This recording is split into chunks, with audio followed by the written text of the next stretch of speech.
ಇದೊಂದು ವಿಚಿತ್ರ ಮತ್ತು ಆಘಾತಕಾರಿ ಸುದ್ದಿ. ಕೇಳಿದ್ರೆ ನಂಬೋದಕ್ಕೆ ಅಸಾಧ್ಯ ಅಂತ ಅನ್ಸುವ ಸಿನಿಮಾ ಕಥೆಯಂತಿರುವ ನೈಜ ಘಟನೆ. ಒಂದು ರಾತ್ರಿಗೆ 10 ಲಕ್ಷ ರೂಪಾಯಿ ಮಗುವನ್ನ ನೀಡಿದ್ರೆ ಬಂಪರ್ ಲಾಟ್ರಿ. ಬಿಹಾರದ ಪ್ರೆಗ್ನೆನ್ಸಿ ಜಾಬ್ ದಂಧೆಯ ಕರಾಳ ಕಥೆ. ನಿಮ್ಗೆ ರಾತ್ರೋರಾತ್ರಿ ಲಕ್ಷಾಧಿಪತಿಯಾಗುವ ಆಸೆನಾ? ಸುಂದರವಾದ ಮಹಿಳೆಯರೊಂದಿಗೆ ಸಮಯ ಕಳೆಯುವ ಮತ್ತು ಅದಕ್ಕೆ ಪ್ರತಿಯಾಗಿ ಹಣ ಪಡೆಯುವ ಆಫರ್ ಬಂದ್ರೆ ನೀವೇನ್ ಮಾಡ್ತೀರಿ?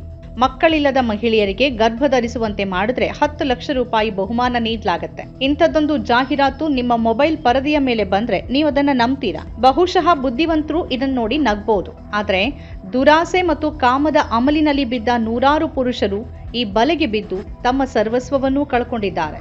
ಬಿಹಾರದ ನಾವಾಡ ಜಿಲ್ಲೆಯಲ್ಲಿ ಇತ್ತೀಚೆಗೆ ಬಯಲಾದ ಪ್ರೆಗ್ನೆನ್ಸಿ ಜಾಬ್ ಹಗರಣ ಇಡೀ ದೇಶವನ್ನೇ ಬೆಚ್ಚಿ ಬೀಳಿಸಿದೆ. ಇದು ಕೇವಲ ಹಣದ ವಂಚನೆಯಲ್ಲ, ಇದು ಮಾನವನ ದೌರ್ಬಲ್ಯಗಳನ್ನ ಬಂಡವಾಳವಾಗಿಸಿಕೊಂಡು ನಡೆಸಿದ ಹೈಟೆಕ್ ಸೈಬರ್ ಕ್ರೈಮ್.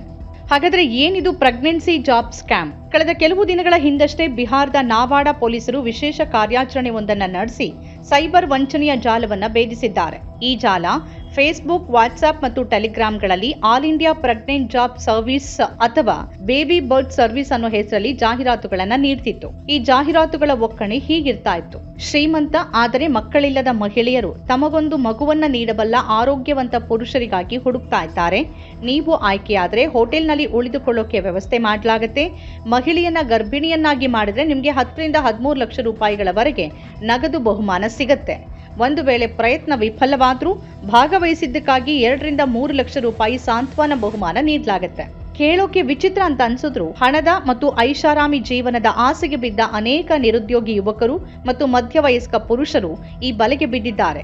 ವಂಚನೆಯ ಜಾಲ ಹೇಗೆ ಕೆಲಸ ಮಾಡುತ್ತೆ ಅನ್ನೋದನ್ನ ನೋಡೋದಾದ್ರೆ, ಈ ವಂಚಕರು ಅತ್ಯಂತ ಚಾಲಾಕಿಗಳು. ಇವರು ಅಮಾಯಕ ಪುರುಷರನ್ನ ಟಾರ್ಗೆಟ್ ಮಾಡೋಕೆ ಬಳಸುವ ತಂತ್ರಗಾರಿಕೆ ಇಲ್ಲಿದೆ. ನೋಂದಣಿ ಶುಲ್ಕ. ಆಸಕ್ತ ಪುರುಷರು ಜಾಹೀರಾತನ್ನ ಕ್ಲಿಕ್ ಮಾಡಿದ ಕೂಡಲೇ ಅವರಿಗೆ ವಾಟ್ಸ್ಆಪ್ ಮೂಲಕ ಸಂಪರ್ಕ ಮಾಡಲಾಗುತ್ತೆ.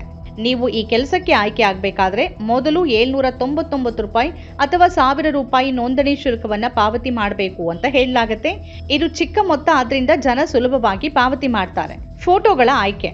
ಹಣ ಪಾವತಿ ಮಾಡಿದ ಕೂಡಲೇ ವಂಚಕರು ಸುಂದರ ಮಹಿಳೆಯರ ಫೋಟೋಗಳನ್ನ ಕಳಿಸ್ತಾರೆ. ನಿಮಗೆ ಇಷ್ಟವಾದ ಮಹಿಳೆಯನ್ನ ಆರಿಸಿ ಇವರೇ ನಿಮ್ಮ ಕ್ಲೈಂಟ್ ಅಂತ ನಂಬಿಸ್ತಾರೆ. ಆ ಫೋಟೋಗಳನ್ನ ನೋಡಿ ಪುರುಷರು ಸಂಪೂರ್ಣವಾಗಿ ಮರಳಾಗ್ತಾರೆ. ನಕಲಿ ದಾಖಲೆಗಳು ಮತ್ತು ಒಪ್ಪಂದ. ವಿಶ್ವಾಸವನ್ನ ಗಳಿಸಲು ವಂಚಕರು ನಕಲಿ ಗುರುತಿನ ಚೀಟಿಗಳು ಮತ್ತು ಬೇಬಿ ಬರ್ತ್ ಅಗ್ರಿಮೆಂಟ್ ಎಂಬ ನಕಲಿ ಒಪ್ಪಂದದ ಪತ್ರಗಳನ್ನು ಕಳಿಸ್ತಾರೆ. ಕಳೆದ ವರ್ಷ ವರದಿಯಾದ ಪ್ರಕರಣವೊಂದರಲ್ಲಿ ಅಮೆರಿಕದ ಟಿವಿ ನಿರೂಪಕಿ ಓಪ್ರಾ ವಿನ್ಫ್ರೆ ಅವರ ಸಹಿಯನ್ನೇ ನಕಲು ಮಾಡಿ ಈ ಪತ್ರಗಳಲ್ಲಿ ಬಳಸಲಾಗಿತ್ತು. ಆದರೆ ಕಾಮದ ಕಣ್ಣಿಗೆ ಇದೆಲ್ಲ ಕಾಣೋದಿಲ್ಲ.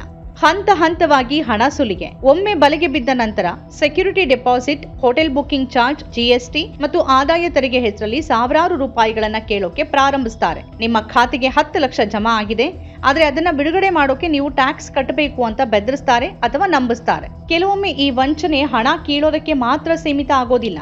ನೋಂದಾಯಿಸಿಕೊಂಡ ಪುರುಷರಿಗೆ ವಿಡಿಯೋ ಕಾಲ್ ಮಾಡುವ ವಂಚಕರು ಅಥವಾ ಅವರ ಮಹಿಳಾ ಸಹಚರರು ಪುರುಷರನ್ನ ನಗ್ನರಾಗುವಂತೆ ಪ್ರೇರೇಪಿಸುತ್ತಾರೆ. ಆ ಕ್ಷಣಗಳನ್ನ ರೆಕಾರ್ಡ್ ಮಾಡಿಕೊಂಡು ನಂತರ ಹಣ ಕೊಡದೇ ಇದ್ರೆ ಈ ವಿಡಿಯೋವನ್ನ ನಿಮ್ಮ ಕುಟುಂಬಕ್ಕೆ ಮತ್ತು ಸೋಷಿಯಲ್ ಮೀಡಿಯಾದಲ್ಲಿ ಹರಿಬಿಡ್ತೀವಿ ಅಂತ ಬ್ಲಾಕ್ ಮೇಲ್ ಅನ್ನ ಮಾಡಿ ಲಕ್ಷಾಂತರ ರೂಪಾಯಿ ಸುಲಿಗೆಯನ್ನು ಮಾಡ್ತಾರೆ.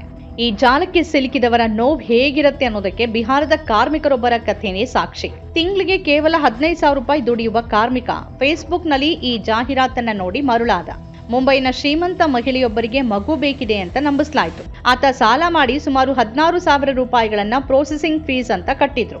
ಅತ್ತ ಕಡೆಯಿಂದ ಸಂದೀಪ್ ಸರ್ ಎಂಬ ವ್ಯಕ್ತಿ ಮಾತಾಡ್ತಿದ್ದ. ಕೊನೆಗೆ ಹಣವಿಲ್ಲದೆ ಕಾರ್ಮಿಕ ಸೋತ್ ಹೋದಾಗ ನೀವು ಟ್ಯಾಕ್ಸ್ ಕಟ್ಟದೇ ಇದ್ರೆ ನಿಮ್ಮ ಮೇಲೆ ಕೇಸ್ ಹಾಕ್ತೀವಿ ಅಂತ ಹೆದರಿಸಲಾಯಿತು.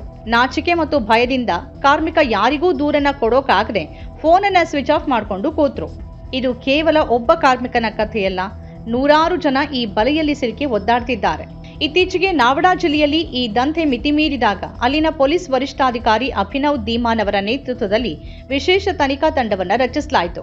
ಖಚಿತ ಮಾಹಿತಿಯ ಮೇರೆಗೆ ದಾಳಿ ನಡೆಸಿದ ಪೊಲೀಸರು ರಂಜನ್ ಕುಮಾರ್ ಎಂಬ ಪ್ರಮುಖ ಆರೋಪಿಯನ್ನ ಮತ್ತು ಆತನಿಗೆ ಸಹಕರಿಸ್ತಾ ಇದ್ದ ಒಬ್ಬ ಅಪ್ರಾಪ್ತ ಬಾಲಕನನ್ನ ಬಂಧಿಸಿದ್ದಾರೆ. ಅವರಿಂದ 4 ಮೊಬೈಲ್ ಫೋನ್ಗಳು ಮತ್ತು ವಂಚನೆಗೆ ಬಳಸ್ತಾ ಇದ್ದ ಪ್ರಿಂಟರ್ಗಳನ್ನು ವಶಪಡಿಸಿಕೊಳ್ಳಲಾಗಿದೆ. ಭಾರತೀಯ ನ್ಯಾಯ ಸಂಹಿತೆ ಮತ್ತು ಐಟಿ ಕಾಯ್ದೆಯಡಿ ಪ್ರಕರಣವನ್ನು ದಾಖಲು ಮಾಡಲಾಗಿದೆ. ಇವರು ನಿರುದ್ಯೋಗಿಗಳನ್ನ ಮತ್ತು ಹಣದ ಆಸೆ ಇರೋರನ್ನ ಗುರಿಯಾಗಿಸಿಕೊಂಡು ಈ ಕೃತ್ಯ ಎಸಗ್ತಿದ್ರು ಅಂತ ಎಸ್ಪಿ ಧೀಮಾನ್ ತಿಳಿಸಿದ್ದಾರೆ. ವಿಪರ್ಯಾಸ ಏನು ಅಂದ್ರೆ ಕಳೆದ ಜನವರಿಯಲ್ಲೂ ಇದೇ ನಾವಾಡ ಜಿಲ್ಲೆಯಲ್ಲಿ ಇಂಥದ್ದೇ ಗ್ಯಾಂಗ್ ಒಂದನ್ನ ಪ್ರಿನ್ಸ್ ರಾಜ, ಭೋಲಾ ಕುಮಾರ್ ಮತ್ತು ರಾಹುಲ್ ಕುಮಾರ್ ಅನ್ನೋರನ್ನ ಪೊಲೀಸರು ಬಂಧಿಸಿದ್ರು. ಆದ್ರೂ ಹೊಸ ತಂಡಗಳು ಹುಟ್ಕೊಳ್ತಾನೆ ಇವೆ. ಈ ವಂಚನೆಯಲ್ಲಿ ಹಣ ಕಳ್ಕೊಂಡ ಬಹುತೇಕ ಪುರುಷರು ಪೊಲೀಸರ ಬಳಿ ಹೋಗೋದಿಲ್ಲ. ಕಾರಣ ಸಮಾಜದಲ್ಲಿ ಆಗುವ ಅವಮಾನ. ಪರಸ್ತ್ರೀಯ ವ್ಯಾಮೋಹಕ್ಕೆ ಬಿದ್ದು ಹಣ ಕಳ್ಕೊಂಡೆ ಅಂತ ಹೇಳ್ಕೊಳ್ಳೋಕೆ ಯಾರಿಗಾದ್ರೂ ಮುಜುಗರ ಆಗತ್ತೆ. ಇದೇ ದೌರ್ಬಲ್ಯವನ್ನ ವಂಚಕರು ಬಂಡವಾಳ ಮಾಡ್ಕೊಳ್ತಾರೆ. ಪೊಲೀಸರು ಪದೇ ಎಚ್ಚರಿಸುತ್ತಿದ್ದಾರೆ. ಸುಲಭವಾಗಿ ಹಣ ಗಳಿಸುವ ಯಾವುದೇ ಆಫರ್ ಆನ್ಲೈನ್ ನಲ್ಲಿ ಬಂದ್ರೆ ಅದು ಖಂಡಿತವಾಗಿಯೂ ಮೋಸ. ಪ್ರೆಗ್ನೆನ್ಸಿ ಜಾಬ್ನಂತಹ ಯಾವುದೇ ಕೆಲಸ ಜಗತ್ತಿನಲ್ಲೇ ಇಲ್ಲ. ದಯವಿಟ್ಟು ಇಂತಹ ಜಾಹೀರಾತುಗಳನ್ನ ನಂಬೇಡಿ. ದುರಾಸೆಯೇ ದುಃಖಕ್ಕೆ ಮೂಲ ಎಂಬ ಮಾತು ಈ ಡಿಜಿಟಲ್ ಯುಗದಲ್ಲಿ ಎಷ್ಟು ಸತ್ಯ ಅಲ್ವಾ? ಹಣ ಗಳಿಸೋಕೆ ಅಡ್ಡದಾರಿ ಹಿಡಿದ್ರೆ ಕೊನೆಗೆ ಸಿಗೋದು ಬರೀ ಅವಮಾನ ಮತ್ತು ಆರ್ಥಿಕ ನಷ್ಟ ಮಾತ್ರ. ನಮ್ಮ ಕಾರ್ಯಕ್ರಮಗಳನ್ನ ನೀವು ನೋಡ್ತಾ ಇದ್ರೆ ನಮ್ಮ ಚಾನೆಲ್ ಅನ್ನ ಸಬ್ಸ್ಕ್ರೈಬ್ ಮಾಡಿ, ಪಕ್ಕದ ಬೆಲ್ ಐಕಾನ್ ಒತ್ತಿ ನಮ್ಮನ್ನ ಬೆಂಬಲಿಸಿ. ಹಾಗೆ ನಮ್ಮ ಕಾರ್ಯಕ್ರಮಗಳನ್ನ ಲೈಕ್ ಮಾಡಿ, ಕಮೆಂಟ್ ಮಾಡಿ, ಅದನ್ನ ಬೇರೆಯವರಿಗೂ ವಾಟ್ಸ್ಆಪ್ ಮೂಲಕ ಶೇರ್ ಮಾಡಿ. ನೀವು ಹೀಗೆ ಮಾಡಿದಾಗ ನಮ್ಮ ಚಾನೆಲ್ ಇನ್ನಷ್ಟು ಮತ್ತಷ್ಟು ಜನರಿಗೆ ತಲುಪಲು ನೀವು ನಮ್ಮೊಂದಿಗೆ ಸಹಕರಿಸಿದ ಹಾಗಾಗುತ್ತೆ. ಇದು ನೀವು ಯಾವುದೇ ಖರ್ಚಿಲ್ಲದೆ ಕೆಲವೇ ಸೆಕೆಂಡುಗಳಲ್ಲಿ ನೀಡಬಹುದಾದ ಸಹಕಾರ. ಧನ್ಯವಾದಗಳು.